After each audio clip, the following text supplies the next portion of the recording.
What's up, everybody? Welcome to another episode of Miller's Music Mondays. You guys like that video at the beginning? That came out a couple days ago. That was Family Jules, who's a big YouTuber, contacted me about redoing a version of Rules of Nature, which is a song that I originally sang 7 years ago on the Metal Gear Rising soundtrack. So that was the video for that. So be sure to check that out. I think I wrote once a month, no matter what I do, whether I want to or not, I turn metal. So he caught me on the right day for that. Can never get the metal out of my system, but keeping in that vibe, not quite metal, but I'm gonna start the show off with a Godhead song. This was from our Evolver album.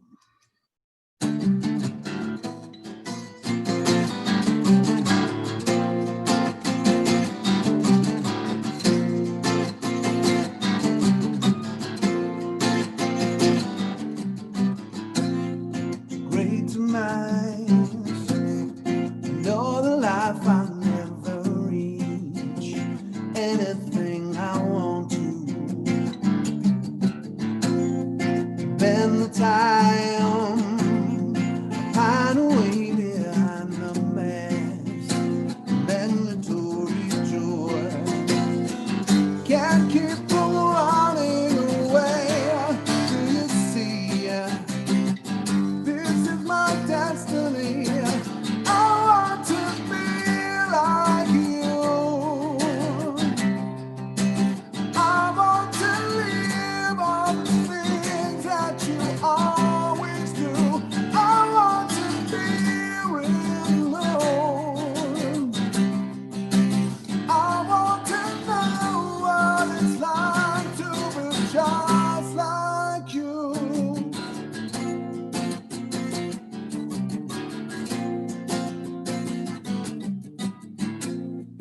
Waiting line, walk the shallow empty halls, zero in my mind, waiting for you. I start to realize that you're standing where I should have been. Can't keep from falling apart. Do you see? It's my catastrophe. I want to be like you. I want to live on the things that you always do. I want to feel alone. I want to know what it's like to be just like you. Just like you.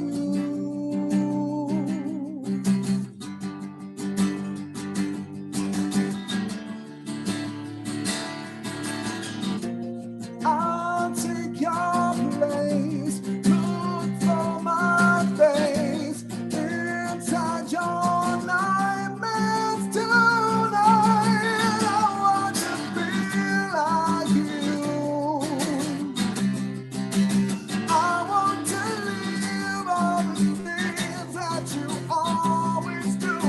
I want to be alone.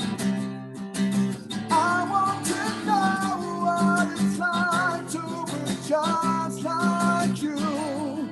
Just like you. Just like you. Just like you. Just like you.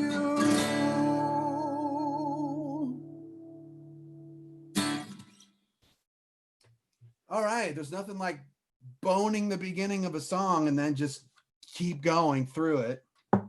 So, wow, I really screwed up that intro. Hopefully I recovered the rest of it, but welcome to the show.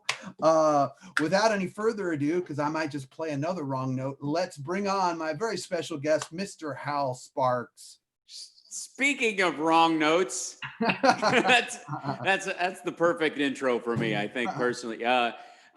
First of all, let me just say for the record, to anybody who's joining from my feed or my crowd that's jumping over here, Jason is one of my favorite people in the whole world.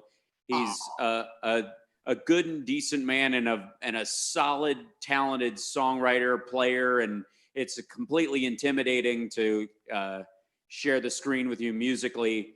As somebody who often, I think, as an actor who does music, you're already ice skating uphill. That's just gonna be part of it. That's just the understanding. And one of the greatest kind of musical memories of my life so far is you and I doing your rooftop show, doing Going Blind, which is one of my favorite Kiss songs, and one of the greatest Gene Simmons songs in their entire repertoire. Like, there's a lot of good stuff, and I like Gene's strong songwriting when he's not just playing like refrigerator poetry with sexual innuendo. Right. When he actually does some songwriting. Yeah, that song was song was from the heart, really. Yeah. And there's a line in it. I'm 93 or 16. And we debated over who would sing that line. And I was like, I'll do it. Yeah. I'll gladly do it. I'm cool with the metaphor. I know what that feels like. It was a metaphor for sure. It was indeed. Probably oh my God, Vivka, hi for hyping. Look at all the people hyping. And we've got welcome everyone. Yeah. So it's just fantastic to be here with you, brother. And I miss you, and I can't wait to see you and make music with you again in person sometime. I know, man. soon. I miss you too. I'm glad we can at least do this. Yeah. Know? There's so many things we can't do right now, but right. Kind of why, what's scary is when I do Zoom calls now, or like maybe play a D&D game on Zoom with friends. It's starting to feel like normal. I actually hung out with them. You know what I mean? It's starting to feel real. Yeah, which is kind of weird. Yeah, it's like living in a game of like Sim Earth. Mm-hmm. And we're adaptable beings. I will say that for a long time in the 90s, there was this psychological effect they kept talking about as computers started growing and we all started getting more online. It was called high tech, high touch.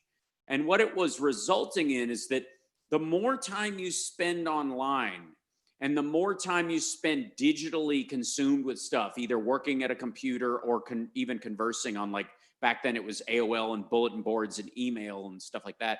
Yep. The more you did that, the more you actually need physical contact. And so I found that a couple of times that I got a COVID test, and then I went to a brunch that Phil X had at his house. Okay. And Scotty Hill from Skid Row was there, and a couple other people. It was really cool. But everybody gets tested, and then you can come and do it. It was like an orgy in the height of AIDS. It's very weird, but it's just it just hugs. And right, just to have a hug, you need to get a test. We got a test for this, and then everybody could. And there was just something more. You take it less for granted because of that, and I think that's one of the upsides. I also say to all my musician friends and comedian friends that going forward, like next spring, when we've got a handle on this thing and there's a legit, expectation of a vaccine and all that kind of stuff, live performance is going to kick in for the next 5 years. Every road musician and comic's going to just count on being on the road for the next 5 years, because people are going to need it and they're not going to want to skip. I'll see them when they come through next time. Won't hold up. Right. You're absolutely right. Yeah. So, because, there, as you probably did too. I had 2 tours cancel and a bunch of festivals cancel and stuff like that. And, hopefully they seem like they're being rescheduled, but you just don't know. And so I'm sure when they do get rescheduled, people are going to be like, I'm going to go to this because I don't know what's on the horizon. Right. I mean, like you've heard the last of, it'll be crowded. Like right. Once you can get back into a crowd, it'd be like, oh, thank God, And I really do feel like, as I saw Kiss and David Lee Roth right before lockdown. That was the second to last show. In Vegas or no, in LA. Okay. And then they went to Oakland, I think, was the one right after that or something. But that was it. That was the second to last show. And first of all, DLR was murdering. He was killing. It was so good to watch. Just because Gene and Paul had to sit down with him and said, look, buddy, we'll let you open for us and you'll get a resurgence from it, no question. But you can't bark your way through crap and pretend. You got to do it. You got to bring it. Yeah. And he did. It was awesome. And I was so excited and happy. And then I was going to take my 9-year-old to see them when they went to, when they were near him where he's with his mom when, because of school year stuff. And then it was canceled. Yeah. So it's going to be another year probably before they get up and running again after this all settles. But when it happens, I'm going to see him 4 or 5 times. I was like, I saw him twice, but now, Well, good. Well, I'm looking forward to those days, believe me. Yeah. We all are. In the meantime, we do this while we can. Yeah.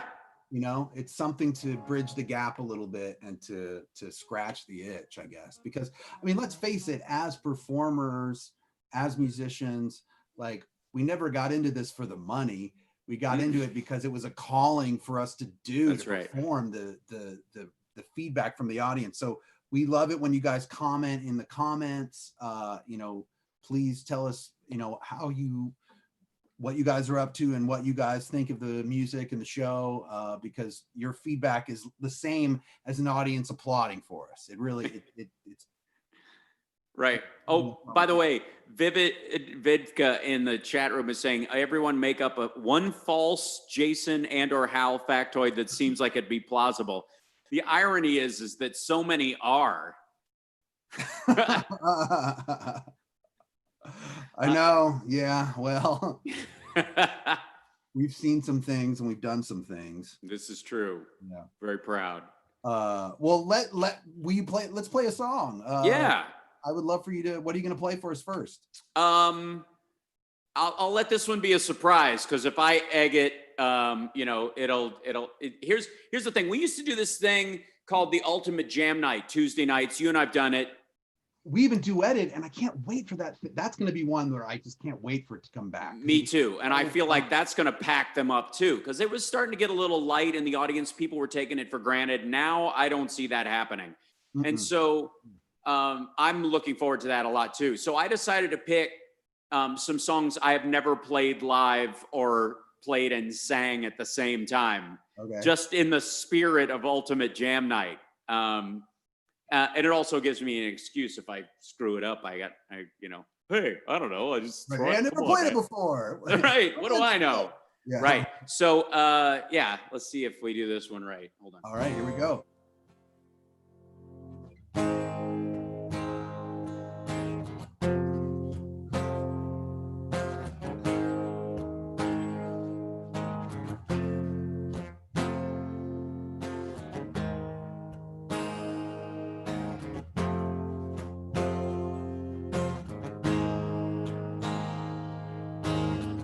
Ain't found a way to kill me yet. Eyes burn with stinging sweat. Seems every path leads me to nowhere.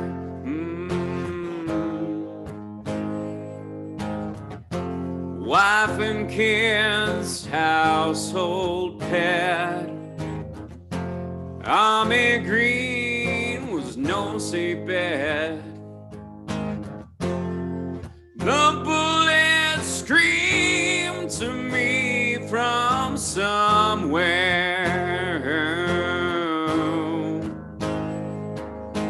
Here they come to snuff the rooster.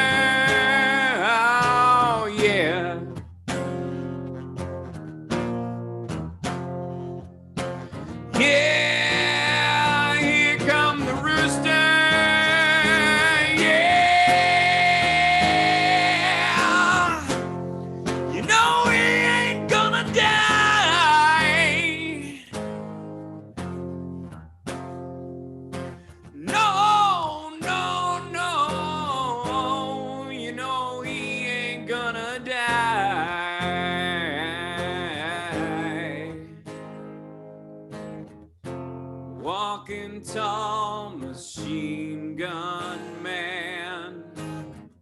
They spit on me in my homeland.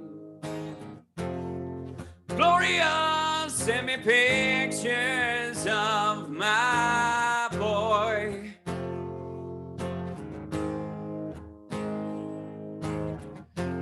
Got my pills against mosquito death. My buddy's breathing his dying breath. Oh God, please, won't you help me make it through? Oh.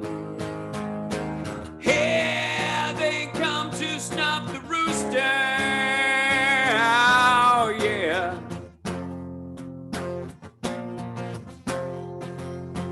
Yeah, here comes the rooster. Yeah, you know he ain't gonna die. Yeah. No, no, no. You know he ain't gonna die.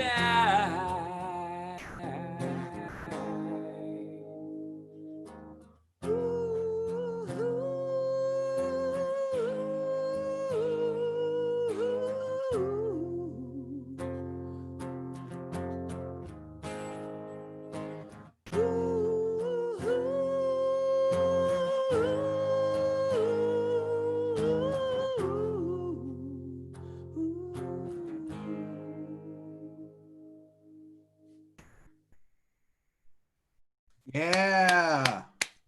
Yeah. Man, I remember when that song came out, and that was like a game changer. Dude, the video for that, the real one, the uncensored one, right?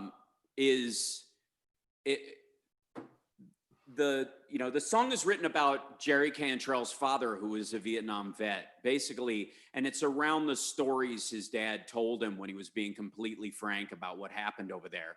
And in the video, they show him walking with his dad through a field, this really young Jerry Cantrell, and the intercutting of the stuff that happened in Vietnam, his buddy getting his leg blown off, another guy getting shot, and him having to cover the guy's mouth so he dies quietly so they won't be found, is apparently, legend has it, a real story of his father, where he didn't suffocate his buddy to death, but the guy wasn't going to make it, so he had his hand over his mouth. And it's in the video. And then there's one scene where they have, a North Vietnamese guy basically tied to a tree. And his dad is threatening to stick a knife in the guy's eye if they didn't tell him where the forces that are shooting at them are, where they are. And then they cut to his dad hunting with him, and they show him him out with his dad with his hunting rifle, and the mix of what his dad's seeing when he sees his family at home, and then he sees the faces of the dead when he sees them, this hyper intercut, and in between them singing and just Jerry's face just still as stone. It's brutal. It's just heartbreaking. And the line in it, Gloria sent me pictures of my boy, makes me tear up every time. Every time. The video a video hadn't affected me like that since the Metallica video One. Yeah. Which at the time was also censored. There was like a censored version and an uncensored version just because it had so many and it was from a movie called What Johnny Got His Gun. Yeah. Which is funny because it's like it's being censored, but it's a black and white film from, the 50s or something. Yeah. Well, and like, why are you censoring something that they would show on, Turner Classic Movies at 7:00 at night? Well, I guess it worked though. I mean, it got more attention to totally to the song for sure. Yeah. And we talked about Ultimate Jam Night for a second, but I don't think we really explained what it was to the audience. So basically, what Ultimate Jam Night it was and will be again is every Tuesday night for years now at the Whiskey A Go Go, the legendary Whiskey A Go Go, which I did an acoustic concert from last month, by the way. Just me and my guitar player, Gary. We broadcast from there, no audience, of course. Awesome.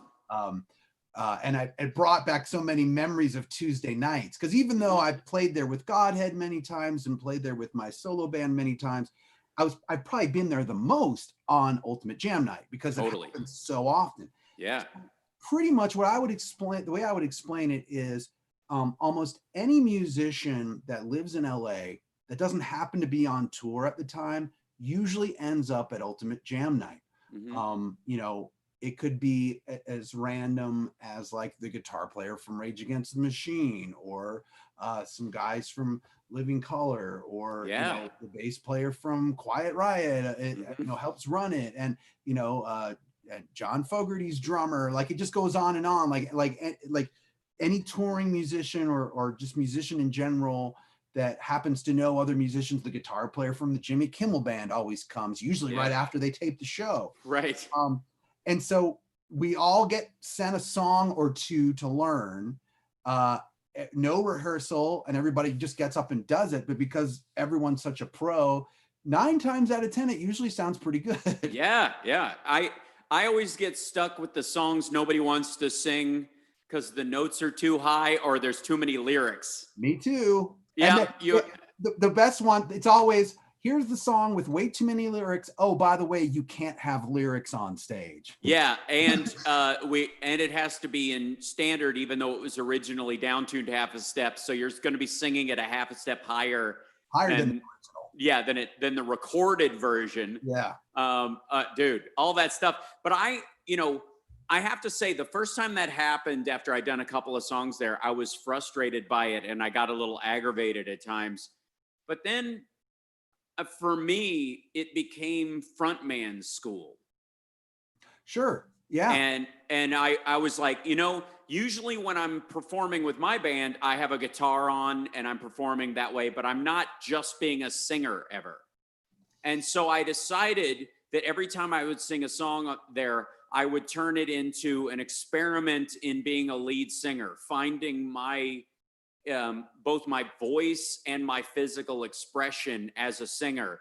And I always knew if I'd hit that, if I lost myself, if I found the madness of the song.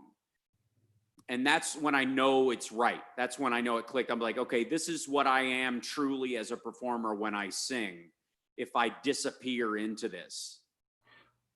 Even through all the Godhead years, I always played guitar and sang. So it did take some getting used to the first couple times I did the jam night, because I felt so naked. But now when I've done it the last few times, I have the best promotional pictures of my entire career from jam night. Because I'm like, right. Yeah, you don't have to have one hand on the guitar and one hand on the stem, yeah, no question. So cool. Well, I've been kind of mulling lately about different songs I'm going to release. And right before the lockdown, I had recorded 5 new songs for an upcoming album. But from my last album and also from some other projects, I have all these like master tracks sitting around. So what I'm thinking about doing is putting out maybe a couple of EPs or a couple of, or an album full of not necessarily B-sides, but just songs that didn't fit in to the last album, don't necessarily fit into the next album, but the songs still need to be heard. And I'm going to play one of those songs now. Beautiful. And last year, the guys at Critical Role asked me to write the score for their show Undeadwood, which was a show about zombies in the Old West. And it was all instrumental, and I actually used Aubrey Richmond on fiddle and my friend Adam Hall on dobro and me, and that's it. So I either programmed the percussion and played acoustic guitar, and then they were the other two instrumentalists. But one of the songs I wrote lyrics to, and I haven't released that version of the song. So there's actually a version that's out now, but it's instrumental only. I've played this a few times on the show, but I want to keep playing it just to give myself encouragement to release the version with lyrics. So it's called Never Turning Back, and that's what I'm going to play right now. Awesome. So here we go.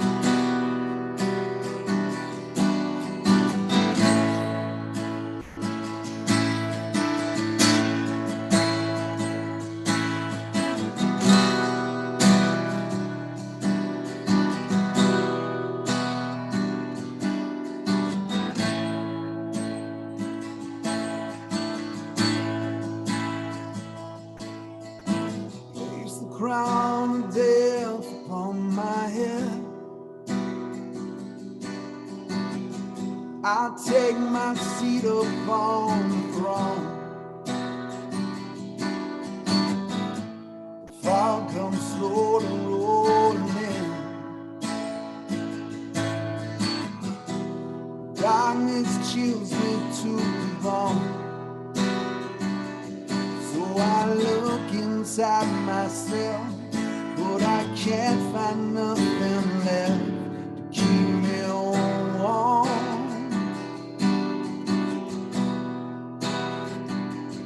Then I take that final step and let fate decide the rest.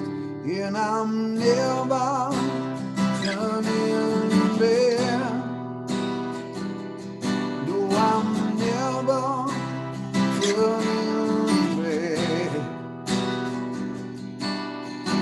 Grow these wicked seeds I've sown, places only even knows, and I'm never turning back.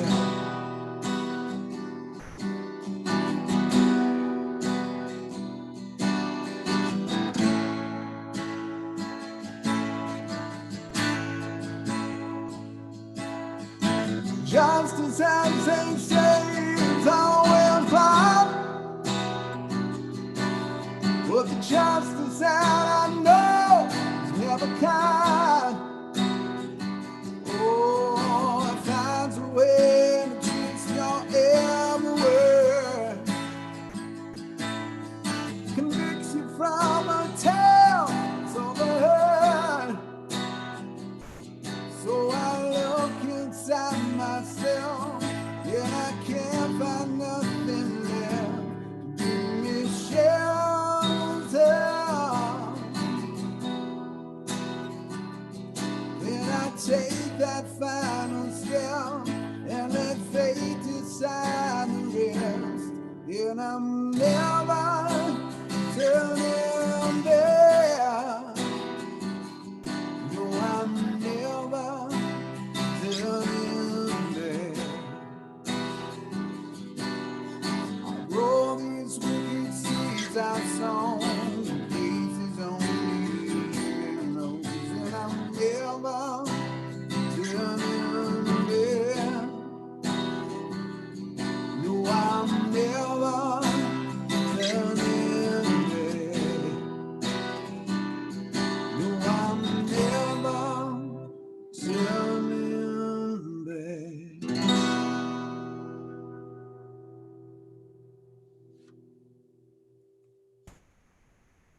Fabulous. I was just letting Thanks. myself back in. So that version should be out soon. I agree. Some of us are holding things back, and then now it's kind of, I think, like, there's a certain that musician mentality of like, I don't want to release new music that I can't tour on also. Sure. But now I'm just kind of like, well, let's just put it out there. Yeah. A month ago, I put out a cover of For What It's Worth, the Stephen Stills Buffalo Springfield song, and people have been reacting to that so positively. And it's like, it's in the last month, it's popped up to my #1 song in that month. So it's That's like great. every other song. So it seems like people are ready for new stuff, at least new stuff from those of us who haven't put anything out for a while. So yeah, I mean, there is certainly, like, in this time, I've thought for most touring musicians that this is the time to woodshed, to get in there and start creating. Yeah. Whatever it is. If you're a writer, it's time to start rough drafting everything. If you're a singer, it's time to start either honing your craft, increasing your range, working on your instrumentation or whatever. All of those things are options for everybody.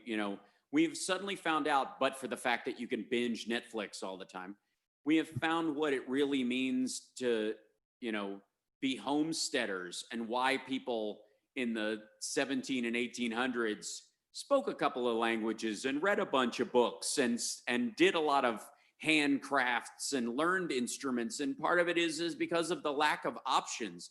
some things about modern life, there's a tyranny of options. You are overwhelmed by the things you could do, so you just default to the easiest thing.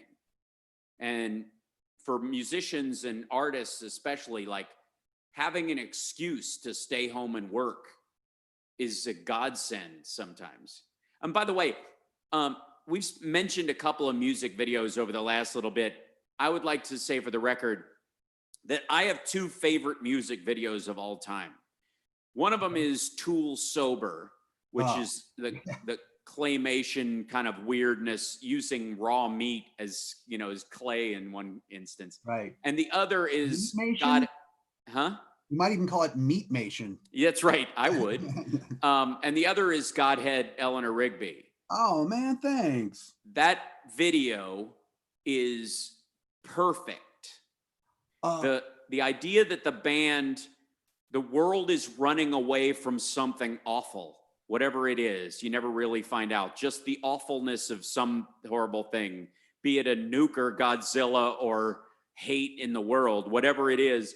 And the fact that you start singing this, you know, in your room in this, you know, kind of derelict hotel kind of setting, and then walk out in the street with all these people running away from it, and you just turn and start walking towards it, and then performing in the face of it has always just been, like, it really stuck with me as a great metaphor for a band and for a music video. And so if you guys haven't seen that, I highly recommend you go check it out.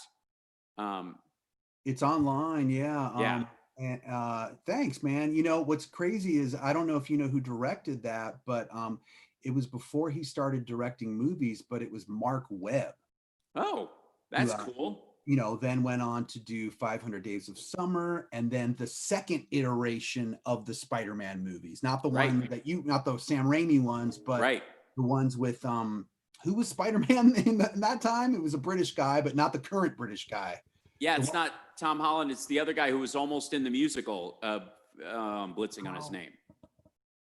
Thank you. Yes. Andrew Garfield. Yeah, right. He went on to direct the Andrew Garfield. Thanks, Sean, or Voice from Above. Wow, this feels more like a show than ever, with a producer whispering things. I know, it's weird. It's so cool. Oh, they can't. See, so it's even more like a show. Hold on, this just in. All right. I'm getting this from the control room. Telling me, yeah, all right. Well, what are you going to play for us next? This is a beautiful little song that came out when I was in high school. And it's about the addiction of a bad romance. But the lyrics made it such that it was a target of Tipper Gore and the PMRC. The PMRC, the Parents Music Resource Council. So that turned out really good for everybody, didn't it? It did. It really worked out. It actually shaved a point off of Al Gore's run for president, I would argue. Fair. But it introduced us to Dee Snider, the politician, and paired him with Frank Zappa and John Denver. And I think that's an album America was denied. I know, but you know what? If you go back and watch Frank Zappa's speeches during that time, they're incredible. Yeah. They're inspiring. Yeah. I mean, dude was too smart. Yeah. The Congress didn't know what they got themselves into by letting those guys testify. No, they thought they were going to bring them out and embarrass them. Yeah. And that's, got to be careful. Artsy musicians are the worst, man, because they've got autistic brains and a sense of humor, and that's a deadly combo. Yeah, and giving them a mic and the floor, good luck. No. Yeah, right. And their backup is Dee Snider, who, little known fact, Vivid Vidka, this is a literal one, this is real, was the voice of MSNBC for a while. Did you know that? Dee Snider was you're listening to MSNBC, like in the 90s, late 90s, early 2000s. Funny. Yeah, he was the VO guy for that. So yeah. Okay. Let's see if I can crank this one out. This is a Wasp song. Nice. Yeah. This will probably be the only time ever a Wasp song's played on my show, so can't wait. Wow. Well, that's a shame because I have like 3 I would do. Well, then I'll bring you back and have you do the other 2. For sure. Okay, deal. Okay. Okay, here we go.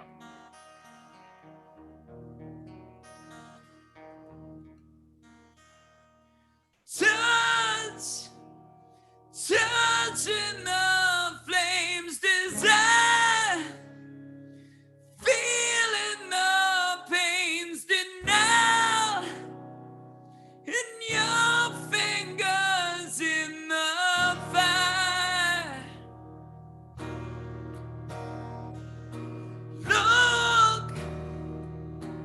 Look in the candlelight, seeing the flame of life, and my spell in your eyes. Taste the love, the Lucifer's magic that makes you numb, the passion and all the pain of want. You're sleeping in the fire.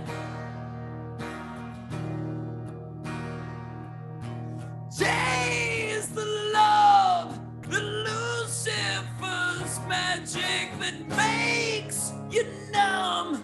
You feel what it does and you're drunk on love. You're sleeping in the fire.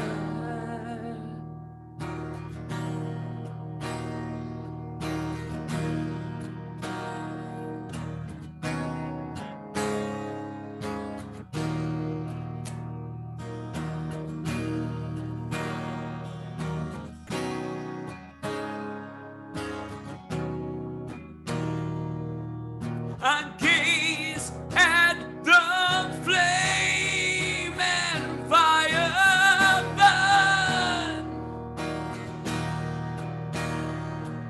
and cry out the name of which I yearn.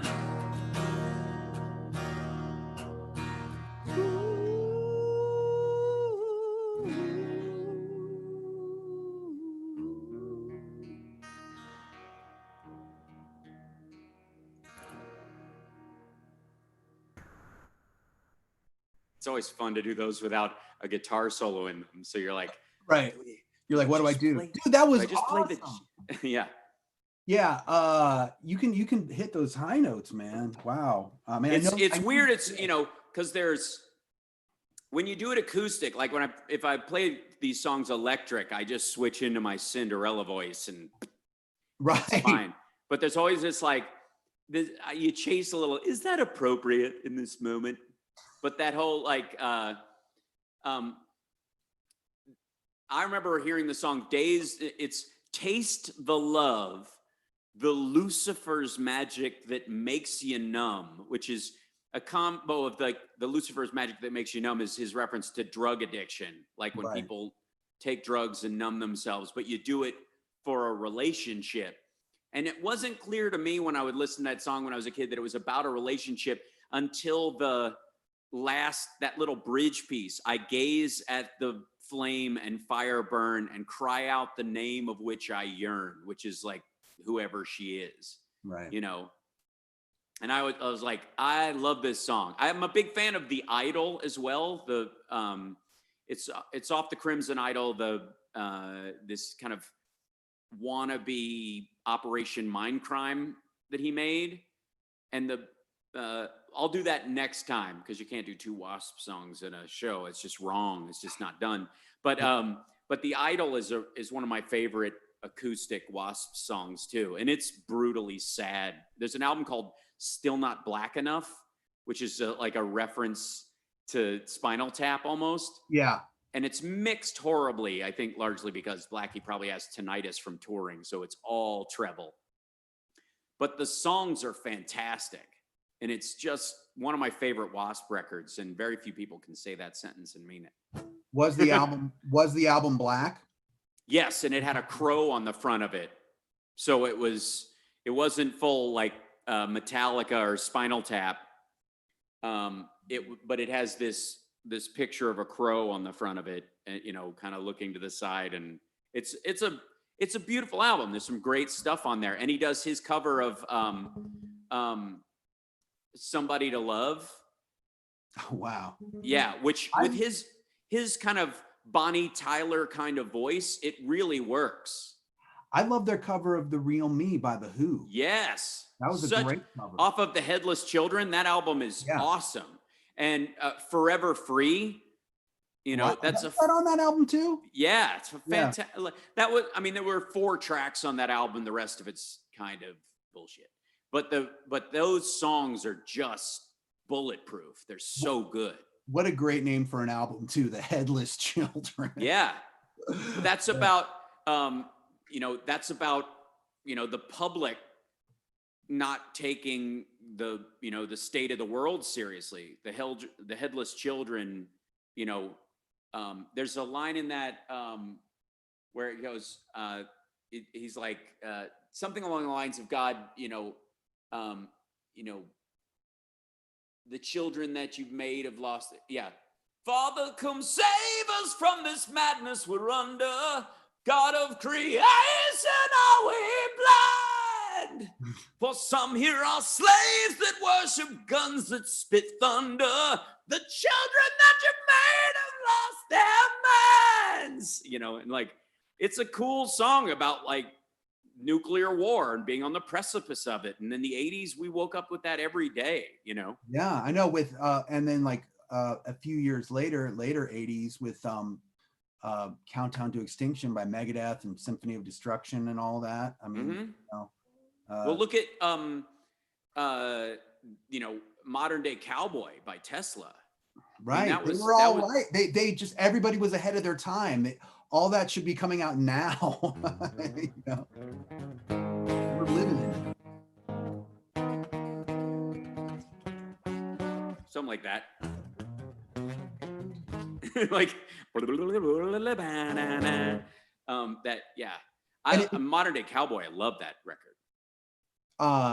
It's interesting how many bands were sort of funneled in, like once that category of like hair metal or hair rock was considered an idiom or whatever. So many bands were funneled through that tunnel, even though they didn't earn, no, not at all. They didn't sound alike. You know what I mean? Like if you go back and listen to them, it's like, Cinderella was so blues based, and Tesla, totally, was like blues and almost country based, and it's Southern rock, and there are all these different elements to all these bands. Like Skid Row, man, the first record and the second record, like Slave to the Grind. Yeah. Holy shit. The roots are that or Metallica garage days more than anything else. And it's just men with long hair. The fact that it was called like hair metal is dismissive. And these days, by the way, would be considered, like gender conforming and dismissive of people's expression. You know what I mean? Like that's the irony. The very same people who, call out hair metal are like, dude, we were monkeying around with gender and not being afraid of it way before you assholes were. The first Poison record, I would argue, is the best punk record of the 80s. And the reason is because everybody else who was considered punk initially, like, was putting out things like Rock the Casbah or became the Police eventually. Whereas what's really more punk than doing pop songs with heavy guitars, which is what the Ramones did. They took 50s songs and did them faster and meaner. Right. And dressing as women in the 80s. Like everybody else is just dressing at this. We're going full on drag. Like this is not a joke. And doing that in the 80s, in the era of Rambo, is a much bigger thing than doing it now. Who gives a shit? Boy George then was amazing. Boy George now would be lost in a field of Boy Georges. That's true. That's true. luckily he was Boy George then, so he can still be Boy George now. That's true. We know who he is. That's right. And love him. But you have something that just came out, and we're gonna play it, right? Nice. Tell me a little bit about this video that we're about to play. So my buddy Steven Brewer, who's in a band called Westfield Massacre, we played a few times at the Jam, and the dude is like, we're both huge Metallica fans, and we just, he's just a good dude. And so we went and saw Metallica's, the symphony thing they did in San Francisco. We car rided, like fans. We just kind of drove up, saw the show, and came back. It was wicked. And at one point they were having issues with the band and all those kind of things, and he was just bummed about it. And I was like, dude, let's just write something together. Just get our minds off stuff. There's a lot of stuff in both our lives. Let's just write something, and his buddy, Ricky Bonazza, had played with me too. He's a bass player and a producer. Awesome, super talented. And so they got together and came up with the music for this, and then brought it to me in a kind of just loose arrangement. And then I was like, I need the verse of this long, cut out the second go of this. I'll write the thing this. And I wrote the melody and the lyrics. And then Steven sat with me on the lyrics, and kind of we, hashed them out together. And then when it was finished, I was like, this is genuinely good. And I would been experimenting with a new camera rig I had for Lab Rats on the Disney show that I do, that would allow me to do moving special effects shots, because it was a programmable camera. So it would go back and forth on this track and repeat the same motion. So you could create a moving effect that is really the cinematic version. On TV shows, anytime you see a special effect, it's always locked down. The camera's in one place and it isn't moving. In movies, they can, they go around and they do all kinds of crazy stuff because they can afford to, and they can put the time in. TV, you can't do that. So I was experimenting with like getting really good at this stuff, so that I wanted to do this on our show on Lab Rats. And so I was like, this is a good opportunity to start practicing even more with this. So now I've got like a shorthand with this rig that I didn't have before I did this music video. And you'll see a couple of times, it seems like a simple enough effect, but us disappearing and reappearing in the elevator as the camera moves is a tall order in After Effects, making it happen. And so I tried every which way I could to try and make it work, and it looked pretty solid. It took me a while. I did it by myself and edited it by myself, but I'm proud of it. Yeah, I had no idea that you did it all yourself until you told me about an hour ago, and that's great, man. And the song's called Fall Awake, and the band, as our version of it, is called Impurify, and that was a name that Steven came up with. I like it, Impurify. Yeah. Okay, well, here it is. Here's Fall Awake by Impurify. Right.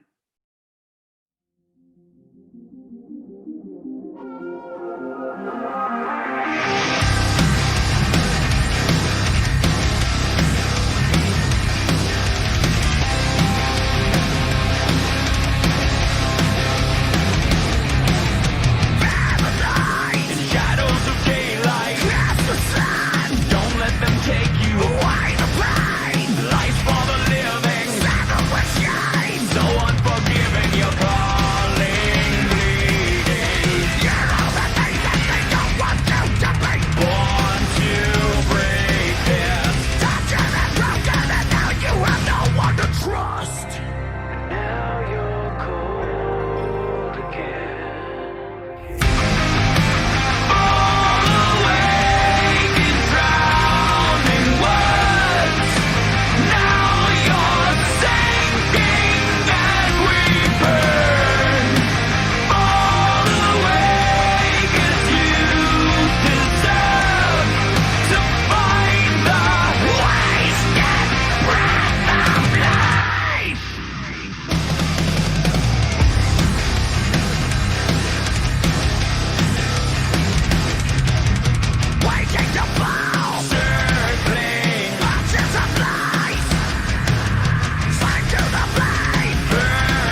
Yep.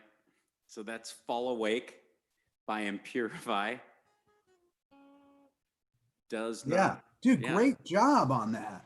Thank you. Especially for, you know, editing it and the effects. And I loved how you're, you know, fading in and out. And Yeah, I was like, I wanted it to be dreamlike, and it gave me an opportunity where, like, if you're doing a narrative show and you're trying to do a special effect, the timing on it has to be specific, and it's probably one effect per show. So it's kind of right, like if you're trying to learn how to do special effects, music videos are probably the best way to do it because you can do them kind of nonstop. You can practice it, you can do it again and again and again and again in the same 3.5, 4 minutes, so that you can really get a shorthand on the technique and how you composite all that stuff. Whereas if I did it for a TV show, I do one show and then maybe we do one 2 months later. And so it was a really good way to learn all that stuff. And I just, quite frankly, I just loved the show, and I loved, or the song rather, and I loved doing it. So it was good that it was this, you know, a song I could listen to over and over and over again and still like it. It's a, you know, it's one of those songs I still work out to, even though I've heard it dozens of times, you know. well, when you're working on something you love, you're not really working at all, right? Nope, that's exactly right. And for my next song, I actually wasn't planning. I don't know. I just wasn't thinking about it, but I'm going to play a song that you mentioned earlier. I'm going to do an acoustic cover of the Godhead cover of Eleanor Rigby. Why not? Awesome. Why not? Yes. So doing a cover of a cover is kind of the theme for me tonight, considering I covered myself for the Metal Gear Rising soundtrack, and we played that video earlier. So here we go. Here's a cover of a cover, Eleanor Rigby. Cool.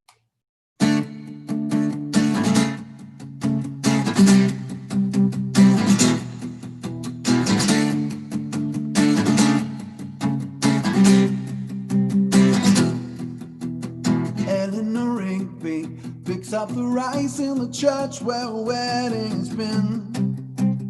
Lives in a dream, waits at the window, wearing a face that she keeps in a jar by the door.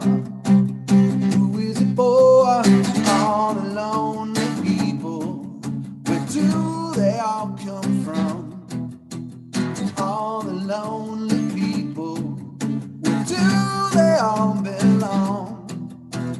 Father Mackenzie, writing the words of a sermon that no one will hear.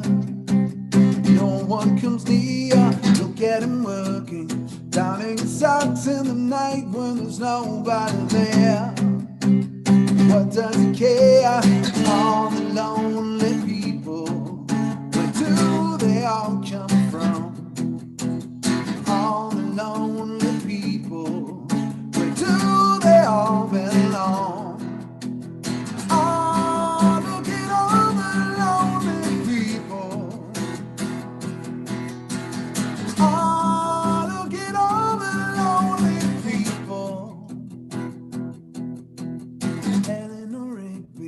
Died in the church and was buried along with her name.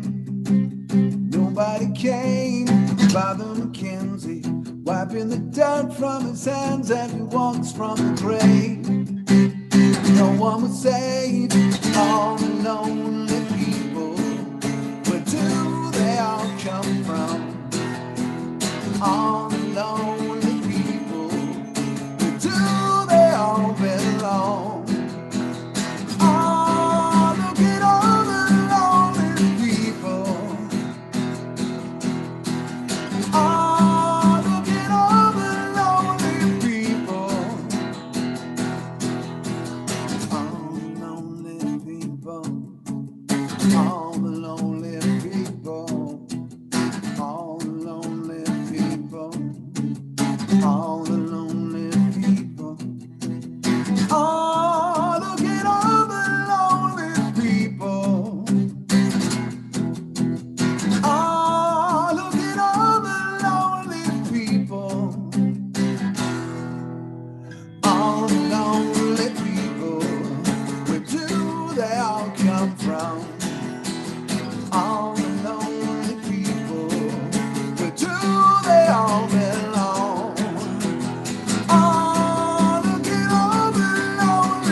church and was buried along with the name. Sweet. Yeah. I'm telling everybody, go out and find the video for that. Is it on your page on YouTube? It's on the Godhead. There's still a Godhead YouTube page, and it's Excellent. there. Cool. You definitely find it. And it's I actually insist. it's actually the director's cut, Ooh. which was slightly different than the MTV X cut. Understood. Yeah, you know, so slight different versions, but it's the same. There's just a couple of different shots here and there. Understood. You know. By the way, I want to say thank you to everybody that's watching, and Yeah. I've noticed some new subscriptions coming in. Thank you guys so much, and all the new follows. You know, often like Hal and I are just kind of catching up like old friends. So I'm sorry that we're not involving the chat more, but right.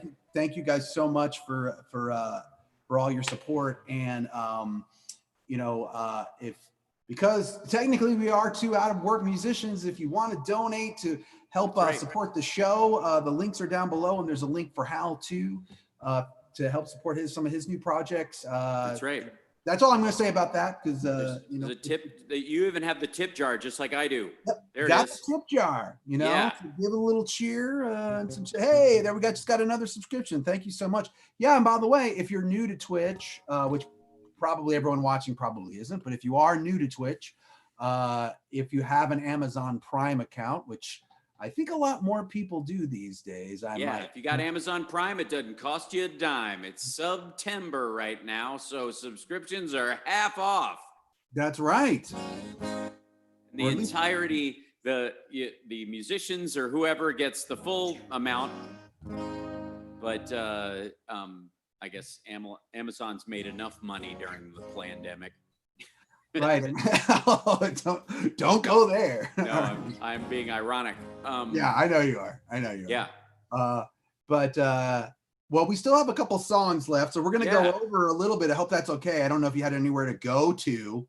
I got shooting to do tonight, but I'll do it when I'm all done. It's going to be an all-night endeavor, so it's okay. All right, awesome. Well, I know I know there's a couple more that you were going to play for us for sure. Yep. So, and I'll truncate this one a little bit just because it's a little longer, anyways.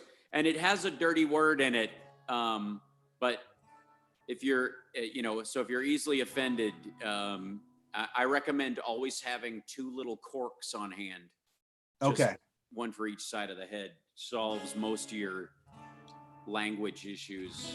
My wholesome ears, I'll be ready. That's right. Yeah.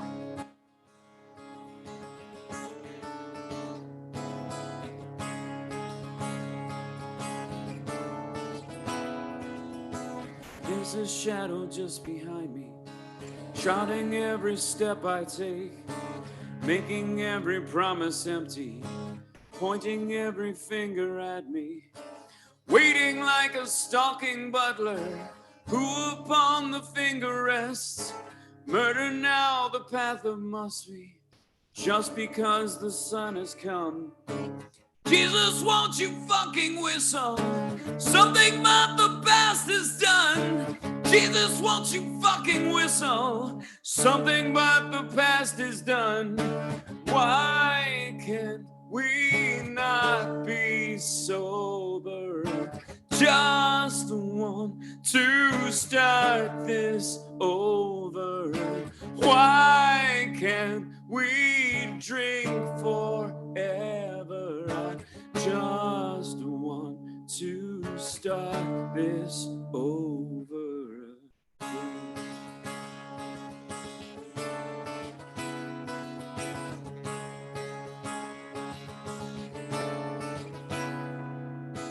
I am just a worthless liar. I am just an imbecile. I will only complicate you. Trust in me and fall as well. I will find a center in you. I will chew it up and leave. I will work to elevate you. Just because the sun has come. Mother Mary, won't you whisper something but the past is done? Mother Mary, won't you whisper something but the past is done? Why can't we not be sober? Just to start this over? Why can't we sleep forever? I just want to start this over again.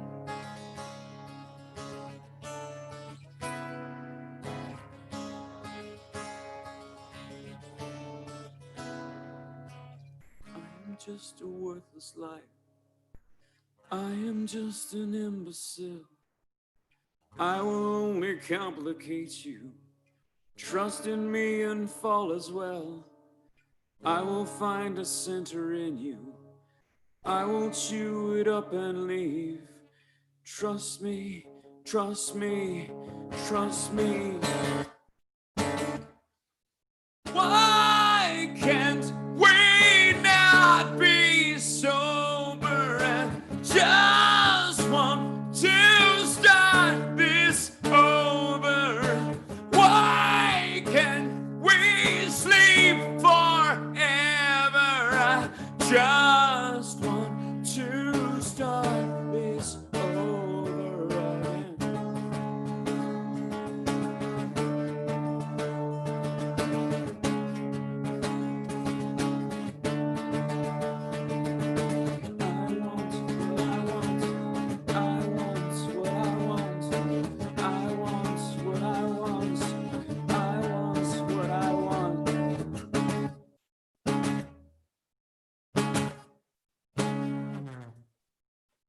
Yeah. That translates surprisingly well acoustically. I'm a big Tool fan, and there are very few songs of theirs you can do acoustic. That's one of the rarities. And I've like Lateralis, that like the entire, early oeuvre of them is so impressive. And that like some of the bass lines are some of the most classic bass lines ever that,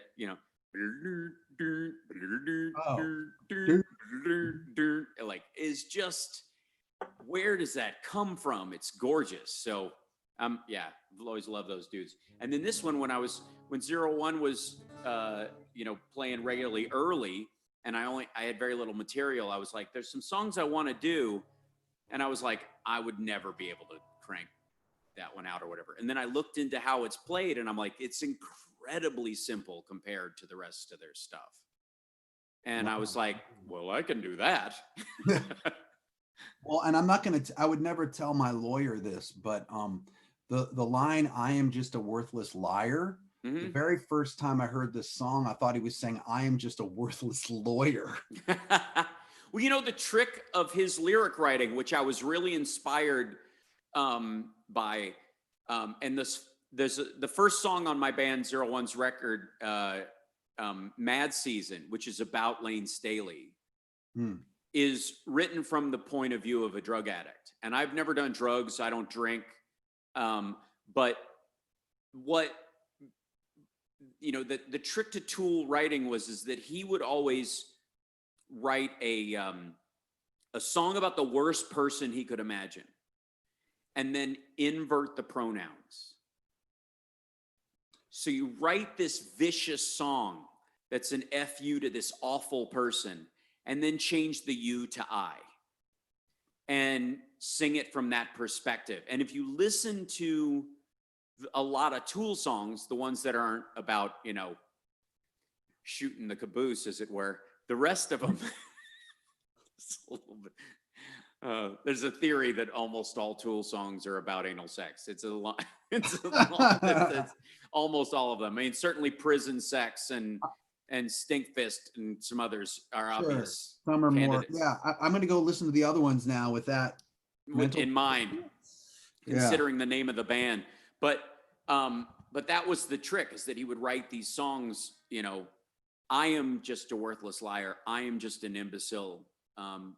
I will only complicate you. Trust in me and fall as well. Sounds like something you would write about an ex.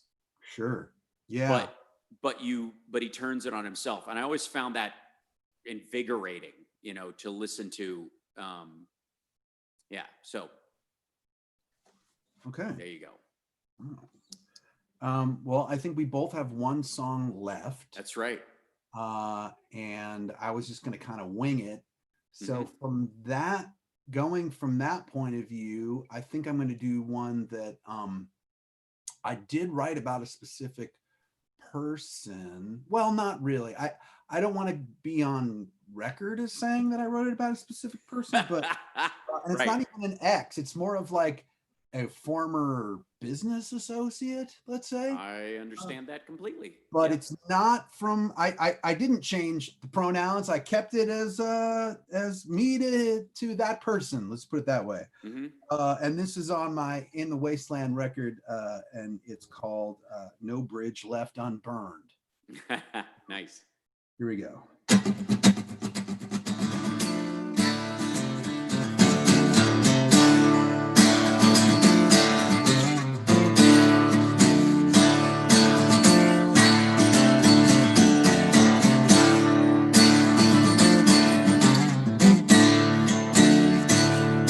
You and me, we got our share of problems. We've been known to go around it too. I was down and out before you threw the first swing. Then you left me there with nothing left to lose. When the time is right for you one on the bus, and you know those tables have turned. You crossed over the line, violating my trust. I need no bridge left unburned. No bridge left unburned.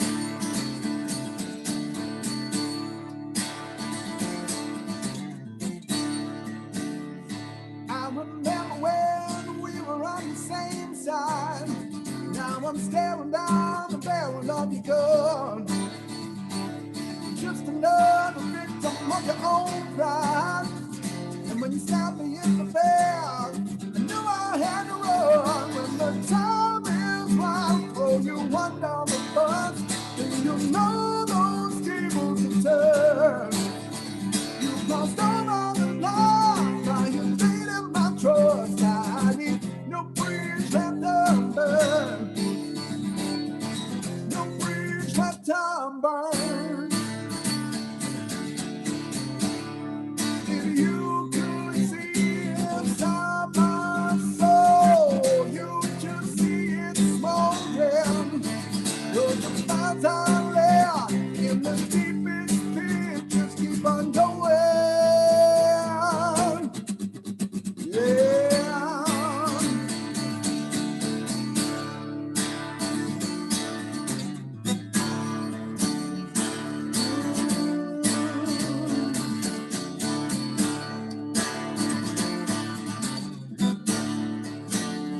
When the time is right, throw you one on the bus, then you'll know those tables have turned.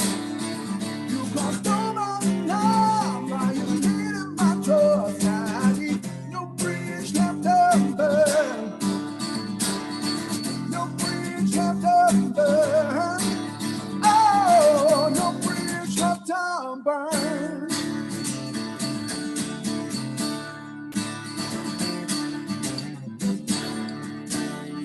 Yeah.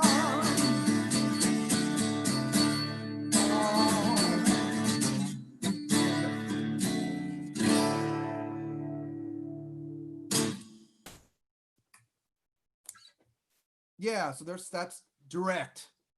That one's pretty direct. Sorry, I muted myself. Sorry. Yes.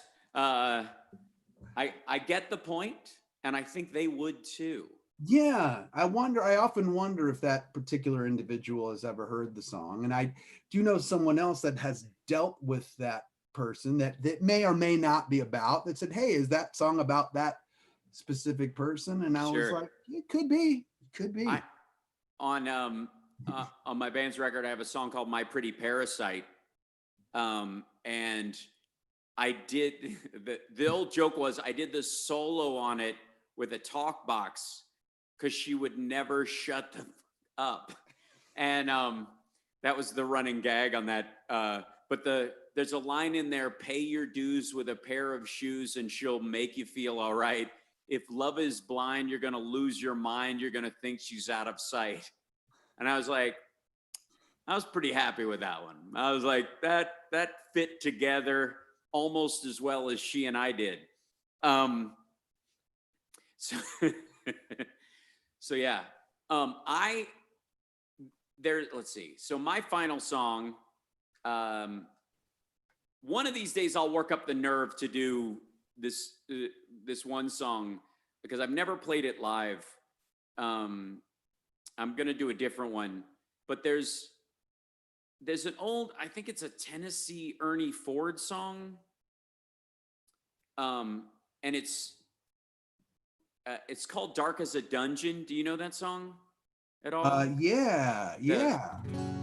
Come and listen, ye fellows, so young and so fine, and sign on your fortune way down in the mines, 'cause it'll become, I don't know, I have to learn it. Hold on. It'll become a habit that's attached to your soul, till your heart and your blood run as black as the coal. When it's dark as a dungeon and damp as the dew. I'm not gonna do the full song. I like that one. I got to be standing up to hit the notes I need to hit. I'm gonna do this one instead. You can always change the key. It's not jam night. You don't have to do it in there. I feel locked in. I have to. I must. Because that version is the beautiful version, and that whole, But this one.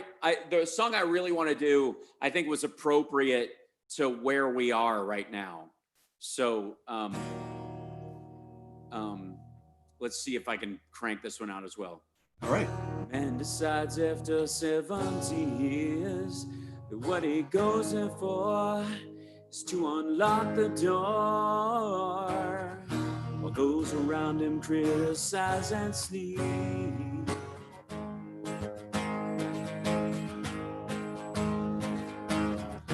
Through a fractal on a breaking wall, I see you, my friend, touch your face again. Miracles will happen as we dream.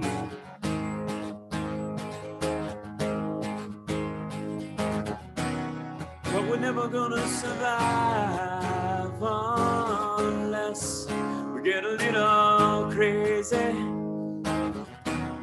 No, we're never gonna survive unless we get a little crazy. As the people walking through my head, one of them's got a gun to shoot the other one. And yet together we were friends at school. Ooh, get it, yeah. If I were there when we first took the pill, then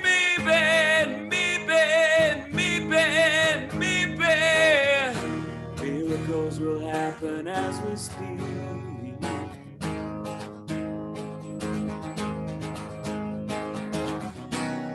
But we're never gonna survive unless we get a little crazy. No, we're never gonna survive unless we get a little crazy. No, we're never gonna survive unless we get a little crazy. Now, this is the part where live it would go in a totally different direction with a bunch of other people. But this is the crickety crack, whatever. But in this case, you just have to go, in a sky full of people, only some want to fly. Isn't that crazy? Crazy. In a world full of people, only some want to fly.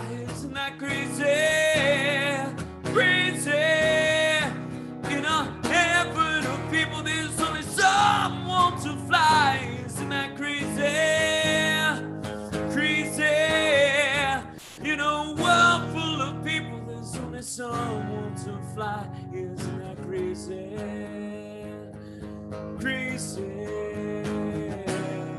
We're never gonna survive unless we get a little crazy.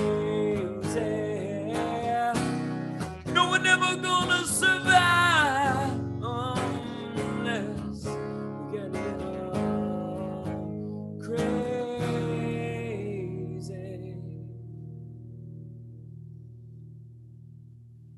Awesome, man. I love that. Yeah. Mike Miller and I, in our Godhead days, used to do an acoustic version of that. Yeah. Dude, Uh, that album is one of the most perfect debut albums in history. Like end to end, top to bottom, you listen to it in order. You need it played in the whole run. You know what I mean? And it starts and does not stop. It's like Sinead O'Connor's first record. For me, I almost had I was just like OCD about the Lou Reed New York album. Yeah. It came out in like the late 80s, but there's something about that album where when I put it on, I have to listen to the whole thing. There's something about that specific album at that specific time. It was way beyond Lou Reed's sort of heyday, but if you check out the album New York. I highly recommend it. You just feel like you're in the city, and I'm sure you've been to that city many times, and I have too, and I've recorded an album there before. And there's just something always special about that album to me too. So it's funny that like we each have our own albums that we kind of have to listen to from beginning. Totally. It's like the song London. When I'm in New York, when I'm actually in London, I will sing it out loud to myself. The Queensryche song. Which is, about a vampire's girlfriend who died 100 years ago. It's just such a it's a beautiful song, but the memories will never leave me, London, London, I keep calling out to you. It's so good. And, in Burbank, there's a gaming song called Burbank. No, there's a gaming store called Emerald Nights, and every time I pass by it, I sing Neon Night. Yeah, totally. Right? So it's the same thing. Yeah. Burbank, well, London. I know this is going to kill you after the Lou Reed reference, but one album I have to listen to all the way through if I put it on is White Lion Pride. Wow. Well, and we know James Lomenzo. Yes, he plays at the Jam. Yeah, who now plays for John Fogerty, but he was White Lion's original bass player. That's right. And that album in and of itself, from Wait, and When the Children Cry, Lady of the Valley, Hungry, like that album is so great. And Winger's Sahara, which is the first Winger record, which is actually called Sahara. It's not a self-titled album. People just didn't notice that it had a name, so they blew it off and started calling it a Winger self-titled. That's a little-known album pressing fact. Look down at the right-hand corner of the Winger record, the very first one with the weird kind of 80s woman graphic on it, and you'll see Sahara written on the lower corner. No idea. That album, Reb Beach is such a beast.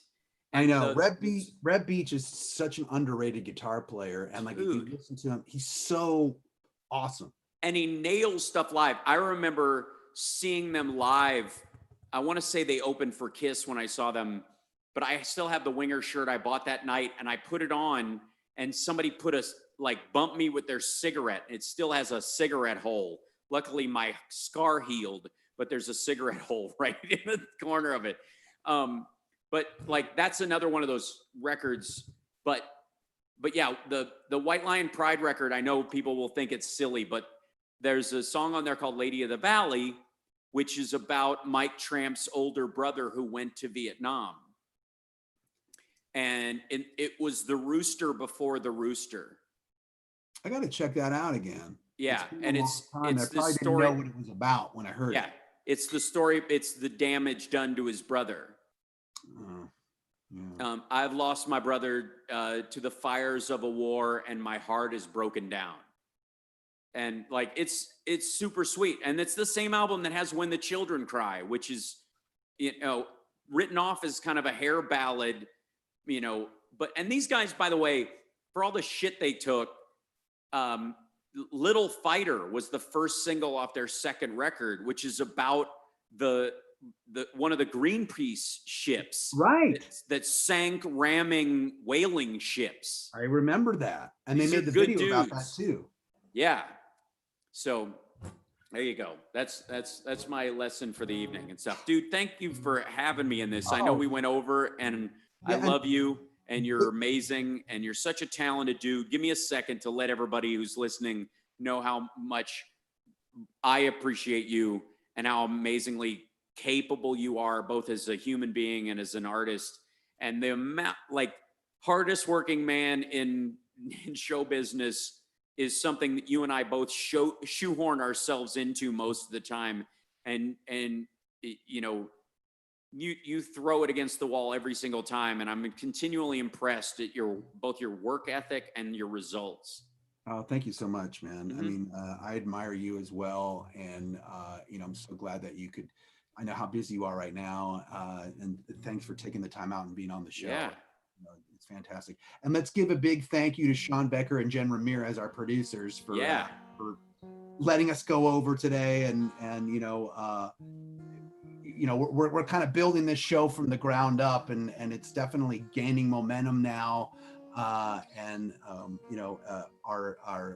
Denoba Devin, our head moderator, has really been great too. And thank you so much for the subs tonight and the follows tonight and everything. And I'll be here every Monday at 7. And Hal, I can't wait to have you back on the show. Let's do it again before the end of the year, okay? I insist. I was just playing us out with Silent Lucidity since we were talking about Queen's Right. Awesome. Well, one of the things we do on Twitch when we're done, as you probably done many times, is we raid somebody else's channel. So I noticed that my dungeon master from my home game, a Pathfinder game, who is also a comedian, he's on Twitch right now with 1 viewer. So I want us to raid his channel with our right now 70 plus viewers, and let's surprise the heck out of Erickson. And so we're going to raid Erickson right now. And thanks again, Hal, for coming on. And Absolutely. Can't wait to see you soon. Absolutely. And check out the Impurify video, guys, if you would, on my YouTube channel. HalSparks.tv will take you there. And of course, you can subscribe on my channel and subscribe to, it's September. So do 2 subscriptions this month, me and Jason. Yeah, 2 for the price of 1. That's right. And if you're an Amazon Prime member, you can do it for free. Every single month, you have to re-up it. Remember that. It doesn't just automatically renew. So keep at that. But love you, Jason. Thanks, man. Love you too, man. Thank you so much. Good night, everybody. Night.